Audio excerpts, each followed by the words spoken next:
Good morning বন্ধুরা, সবাই কেমন আছে? আশা করছি সবাই বেশ ভালো আছে, সুস্থ আছে। আমিও আল্লাহ তাআলার অশেষ রহমতে ভালো আছি এবং সুস্থ আছি। তো আজকে ওয়েদারটা বেশ সুন্দর, হাওয়া ঠান্ডা করতেছে।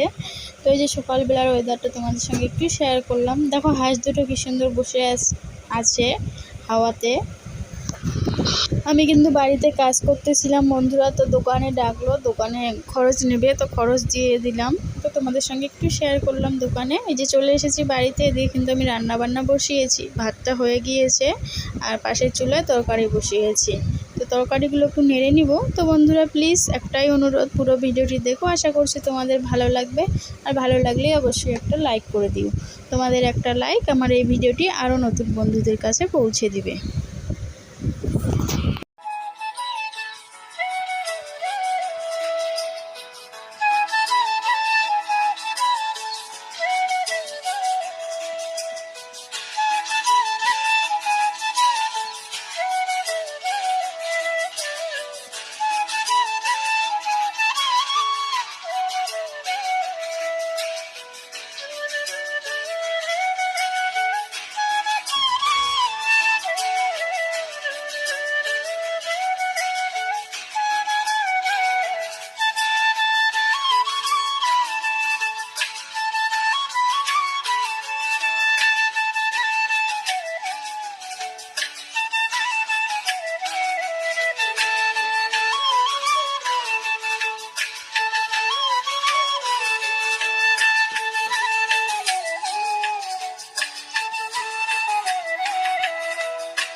বিছানাটা গুছিয়েছিলাম একবার, তারপরে মাম্মা মামার বই পড়েছে বিছানার উপরে, বই খাতা বোতল টোতল কী রেখেছে, তো সেগুলো ভালো করে গুছিয়ে ঝেড়ে নিলাম। তো সব কিছু ঝাড়ার পরে ঘরটা আর একবার ঝাড়ু করতেই হয়, নাহলে বালু বালু হয়ে থাকে বন্ধুরা, তাই ঘরটা ঝাড়ু করে নিচ্ছি।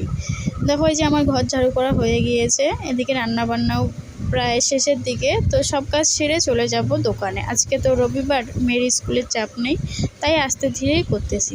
তো বন্ধুরা ভালো লাগলে অবশ্যই লাইক কমেন্ট শেয়ার, আর আমার পরিবারে নতুন বন্ধু হলে প্লিজ বন্ধু চ্যানেলটি সাবস্ক্রাইব করে পাশে থেকো।